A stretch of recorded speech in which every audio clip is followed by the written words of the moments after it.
Hello everyone, this is from FS Academic Corner and this is our very first video, and today our topic will be on General Math of SSC, and this will be on chapter 11. So keep watching. At first আমাদের number 11 chapter, এই চ্যাপ্টারটা হচ্ছে algebraic ratio and proportion, অর্থাৎ বীজগণিতীয় অনুপাত ও সমানুপাতের উপর। তো এক্ষেত্রে আমাদেরকে কিছু জিনিস বুঝতে হবে। প্রথমত কথা হচ্ছে যে আমাদের এখন যে পদ্ধতিটা সেটা হচ্ছে যে সৃজনশীল পদ্ধতি। তো ক্রিয়েটিভ কোয়েশ্চেন এবং এমসিকিউর যে পদ্ধতিটা এখন আছে, তো এই ক্ষেত্রে আমাদের বইতে যে অঙ্কগুলো দেয়া থাকে, তো এটা দুই ভাগে দেয়া থাকে। একটা হচ্ছে যে আমাদের কিছু বেসিক কথাবার্তা বলা থাকে, এই বেসিক কথাবার্তার পরেই দেয়া থাকে কিছু এক্সাম্পলগুলো সলভ করা থাকে বইতে। দেন কিছু অনুশীলনী প্র্যাকটিস দেয়া থাকে। তো এগুলো আসলে সরাসরি এখনকার পরীক্ষায় আসে না, যেটা আগে আসতো। তো এখন নতুন নতুন অনেক অঙ্ক আসে, অর্থাৎ যে কোনো ধরনের অঙ্ক টিচাররা চাইলেই দিতে পারে। তবে তোমাদের যে নিয়মগুলো তোমরা করেছ সেই নিয়ম অনুযায়ী অঙ্কগুলো আসবে। তো এই জন্য তোমাকে যেটা করতে হবে, অঙ্কগুলো প্রথমে বুঝতে হবে। একটা চ্যাপ্টার পড়ার ক্ষেত্রে সর্বপ্রথম যেটা করতে হবে, ওই চ্যাপ্টারে যত বেসিক কথাবার্তা আছে, যত বেসিক জিনিস আছে, যত বেসিক সূত্র আছে, নিয়ম আছে, সবগুলো জানতে হবে, বুঝতে হবে। এরপরে যে এক্সাম্পলগুলো এবং যে প্র্যাকটিসগুলো দেওয়া থাকবে সেগুলো ভালোভাবে প্র্যাকটিস করতে হবে এবং সেগুলো পারতে হবে। ওই প্র্যাকটিসগুলো যদি বুঝে করো তাহলে তোমাকে যেই ধরনেরই ক্রিয়েটিভ কোয়েশ্চেন দেওয়া হোক না কেন সেটা তুমি পারবে এবং সেটা খুবই ইজি হবে। সো এখন আজকে আমাদের যে চ্যাপ্টারটা সেটা হচ্ছে বীজগণিতীয় অনুপাত ও সমানুপাত, এবং আমরা আজকে 11.1 নিয়েই থাকবো। তো অনুপাত জিনিসটা আসলে কি? অনুপাতে এখানে আমাদের যে বইয়ের যে সংজ্ঞাটা দেওয়া আছে, এই সংজ্ঞাটা তোমাদেরকে শিখতে হবে। এই ডেফিনিশনটা ইম্পর্টেন্ট, বিকজ এখন সৃজনশীল প্রশ্নে অনেক সময় ডেফিনিশনটা দিয়ে দেয়। আচ্ছা, তো সংজ্ঞাটা কেন পড়তেছি? কারণ অনুপাত জিনিসটা কি সেটা তোমাকে আগে বুঝতে হবে। একই এককে সমজাতীয় দুইটি রাশির পরিমাণের একটি অপরটির কত গুণ বা কত অংশ তা যে ভগ্নাংশের মাধ্যমে প্রকাশ করা হয় তাকে রাশি দুইটির অনুপাত বলে। তো এই ক্ষেত্রে দুইটা জিনিস লক্ষ্য করতে হবে, যে একটা ভগ্নাংশ করতে গেলে আমরা দুইটা রাশির প্রয়োজন হয়। দুইটা রাশি আমি ধরে নিলাম, একটা রাশি যদি এ হয় আর একটা রাশি যদি বি হয়, আমি তাদের মাঝখানে একটা অনুপাত চিহ্ন দিলাম, অর্থাৎ ইস্ট্রু দিলাম, এ ইস্ট্রু বি। তো এই ক্ষেত্রে এ ইস্ট্রু বি কে আমরা অনেক সময় লিখতে পারি এ বাই বিও লিখতে পারি, দুইটাই সেম কথা। তো এখানে এ অনুপাত বি লিখলাম, এখানেও এ অনুপাত বি লিখলাম। তো এই ক্ষেত্রে এটা হচ্ছে প্রথম রাশি, এটা হচ্ছে আমাদের দ্বিতীয় রাশি। তো প্রথম রাশি আর দ্বিতীয় রাশি মিলে আমাদের এখানে একটা অনুপাত গঠন করেছে।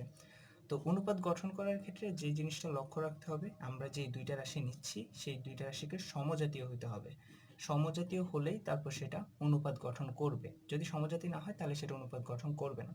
এখন সমজাতীয় বলতে আমরা কি বুঝি? সমজাতীয় বলতে আমরা এখানে যে দুইটা রাশি তুলনা করছি, ধরে নিলাম এখানে আমি নিলাম যে আমার এখানে মাসিক ইনকাম কত, আমি ধরলাম 10,000 টাকা। তো এখানে আমি নিতে হবে অন্য কারো কোনো মাসিক ইনকামের পরিমাণ, অর্থাৎ 12,000 টাকা বা অন্য কোনো ইনকাম জাতীয় কোনো একটা স্ট্যাটিস্টিক্স নিতে হবে আমাদেরকে এখানে। তারপর আমি এই সংখ্যার সাথে এই সংখ্যার তুলনা করতে পারবো। যদি আমি এখানে বলি যে আমার মাসিক ইনকাম হচ্ছে 10,000 টাকা, কিন্তু আমি যদি এখানে বি নাম্বার যে রাশিটা থাকবে সেটা যদি আমি নিই, তার কাছে কত কেজি চাল আছে, তাহলে সেক্ষেত্রে আমি যদি বলি এখানে 4 কেজি চাল আছে, তাহলে এখানে আমার এই রাশিটা হচ্ছে টাকা আর এই রাশিটা হচ্ছে আমাদের কেজি। তো এই পরিমাণের সাথে এই পরিমাণের আমাদের অনুপাত গঠন করা যাবে না। তো যে কোনো অনুপাত গঠন করতে গেলে সেক্ষেত্রে দুইটা রাশিকেই সমজাতীয় হতে হবে। যেমন আমি যদি কোনো ছাত্র সংখ্যার সাথে এখানে আমি ছাত্রীর সংখ্যার অনুপাত গঠন করতে পারি, অর্থাৎ ওজনের সাথে ওজন, সংখ্যার সাথে সংখ্যা, টাকার সাথে টাকা, যে কোনো পরিমাণ সেটা যদি একই জাতীয় হয় তার সাথে আমরা তুলনা করতে পারি। যেমন আমরা যদি মিটারের সাথে আমরা সেন্টিমিটার তুলনা করতে পারবো না, আমরা মিটারের সাথে আমরা মিটারকেই তুলনা করতে পারবো। তো এখানে আমি যদি লিখি 100 মিটার, 1000 মিটার প্রথম রাশিটা, পরেরটা যদি লিখি 100 সেন্টিমিটার, এই দুইটা নিয়ে আমাদের কখনো অনুপাত গঠন হবে না। এটা মিটারে থাকলে এটাকেও মিটারে রাখতে হবে। দুইটা রাশিকে আমাদেরকে যদি সেম সমজাতীয় হয় তাহলেই আমরা অনুপাত গঠন করতে পারবো। এখন কথা হলো সমানুপাত জিনিসটা কি। সমানুপাত হলো যদি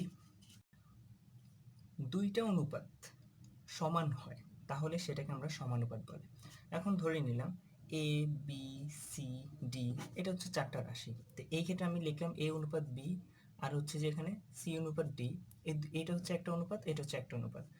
এই অনুপাত আর এই অনুপাত যদি দুইটা সমান হয়, এই অনুপাতের মান এবং এই অনুপাতের মান যদি দুইটা সমান হয় তাহলে আমরা সেটাকে বলবো সমানুপাত। আর এখানে প্রত্যেকটা রাশিকে আমরা বলবো সমানুপাতি।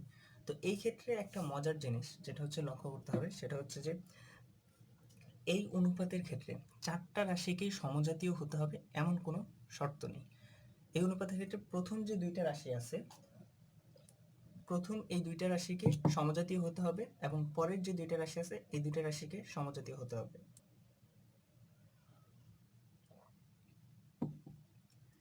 চারটা রাশিকে সমজাতীয় হতে হবে, এটার কোনো শর্ত নেই। ওকে, এরপরে হচ্ছে যে ক্রমিক সমানুপাতি। ক্রমিক সমানুপাতের ক্ষেত্রে আমাদেরকে যদি এ বি সি এবিসি তিনটা রাশি দেওয়া থাকে এবং এটা হচ্ছে যে ক্রমিক অর্থাৎ সিরিয়ালে আছে। তো এই ক্রমিক সমানুপাতের ক্ষেত্রে আমরা এই তিনটা রাশি যদি এমনভাবে থাকে যে প্রথম দুইটার অনুপাত আর শেষের দুইটার অনুপাত যদি সমান হয়, অর্থাৎ এ আর বি, এ অনুপাত বি, বি আর সি অর্থাৎ বি অনুপাত সি, এই দুইটা অনুপাত যদি সমান হয় তাহলে সেটাকে আমরা বলবো ক্রমিক সমানুপাতি।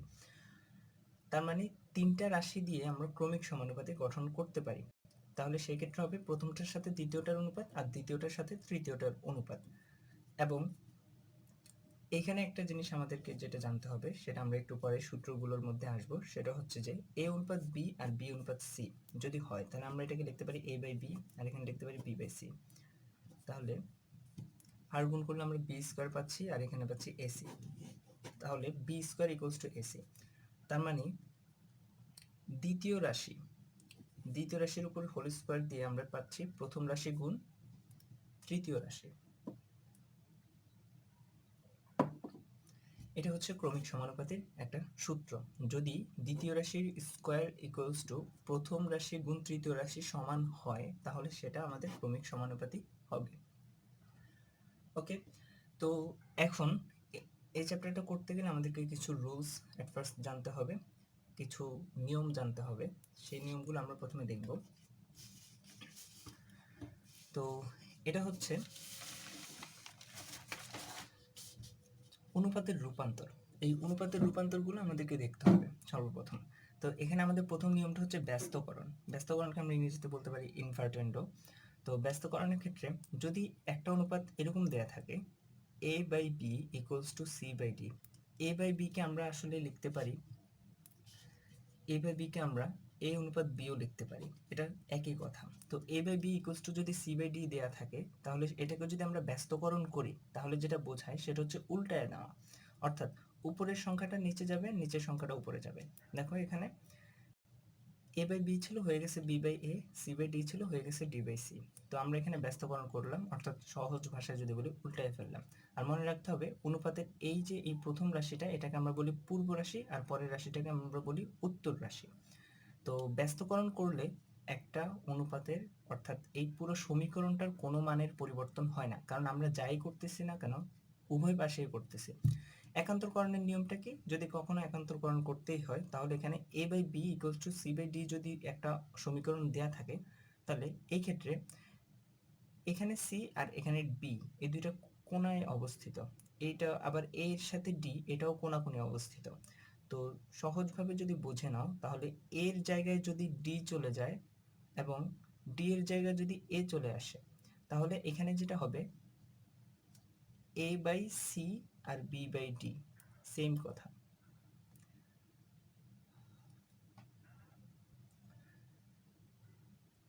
সরি, একান্তরকরণে এখানে আমাদেরকে যেটা বুঝতে হবে সেটা হচ্ছে এ বাই বি আর সি বাই ডি হলে তাহলে এখানে কোণাকুণি পরিবর্তন হবে, যে কোনো একটা কোণাকুণি পরিবর্তন করলেই হবে। তো এখানে এ বাই এখানে এ এর জায়গায় আমরা ডি নিতে পারি, ডি এর জায়গায় এ আনতে পারি, অথবা সি কে বি এর সাথেও আমরা পরিবর্তন করতে পারি। তাহলে যেটা হবে A by C equals to B by D, অর্থাৎ আমরা সি কে বি এর জায়গায় নিয়ে আসলাম, বি কে সি এর জায়গায় নিয়ে গেলাম, এটা হলে আমাদের এটা হচ্ছে একান্তরকরণ। এক্ষেত্রে আমাদের সমীকরণের মানে কোনো পরিবর্তন হয় না। আর হচ্ছে যোজন বা কম্পোনেন্ডো। তো যোজনের ক্ষেত্রে এখানে যদি একটা রাশি দেওয়া থাকে, এরকম একটা সমীকরণ যদি এরকম দেওয়া থাকে a/b = c/d, তাহলে সেক্ষেত্রে আমাদের যেইভাবে আমরা করতে পারি, এটা হচ্ছে আমাদের পূর্ব রাশি ধরে নিলাম, এটা আমাদের উপরের রাশি, এটা হচ্ছে আমাদের নিচের রাশি, অর্থাৎ শুধুমাত্র উপরের রাশির সাথে নিচের রাশিটা আমরা যোগ করব। এইখানেও উপরের রাশিটার সাথে নিচের রাশিটা যোগ করব, অর্থাৎ এর সাথে বি যোগ হবে, তাহলে a + b, আর সি এর সাথে ডি যোগ হবে c + d।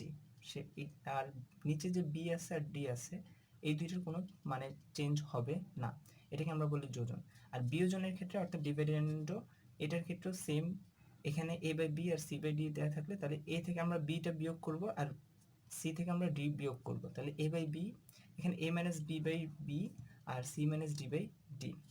আর যেটা আছে যোজন বিয়োজন, যদি যোজন এবং বিয়োজন এই দুইটার কাজই আমরা একসাথে করি, তাহলে সেই ক্ষেত্রে যেটা হবে a/b = c/d যদি হয়, তাহলে প্রথমে উপরের রাশির সাথে নিচের রাশিটা যোগ করব, পরে আবার উপরের রাশি থেকে নিচের রাশিটা বিয়োগ করব।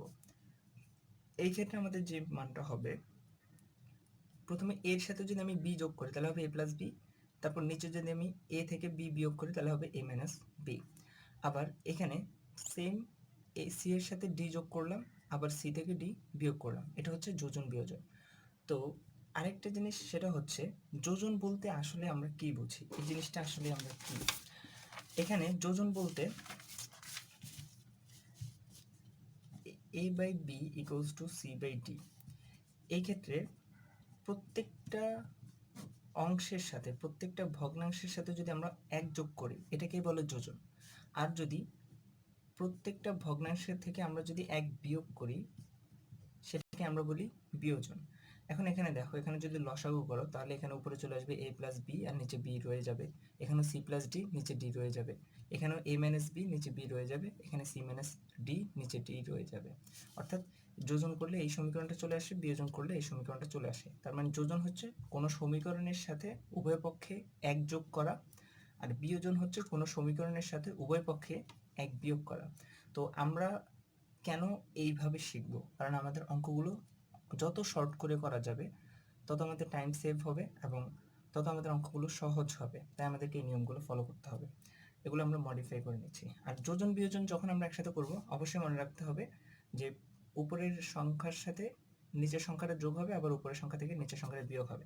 এখন হচ্ছে পরের যে রুলসটা আছে, যদি আমাদের এমন কোনো অনুপাত দেয়া থাকে, এরকম কয়েকটা মাল্টিপল রেশিও যদি দেয়া থাকে, a/b = c/d = e/f = g/h, তাহলে প্রত্যেকটা অনুপাতকে আমরা যেই মানটা সমান লিখতে পারি সেটা হচ্ছে a + c + e + g, অর্থাৎ এখানে উপরের যেই রাশিগুলো আছে সবগুলোর যোগফল, নিচের যে রাশিগুলো আছে সবগুলোর যোগফল, এটা হচ্ছে প্রত্যেক অনুপাত মানের সমান। অর্থাৎ আমরা এখানে লিখতে পারি a/b = এই পুরোটুকু লিখতে পারি, অথবা c/d = এই পুরোটুকু লিখতে পারি, e/f = পুরোটুকু লিখতে পারি, g/h = পুরোটুকু লিখতে পারি। এটা আসলে আমাদের এমসিকিউর ক্ষেত্রে কাজে লাগবে, সৃজনশীলের ক্ষেত্রে এতটা কাজে লাগবে না।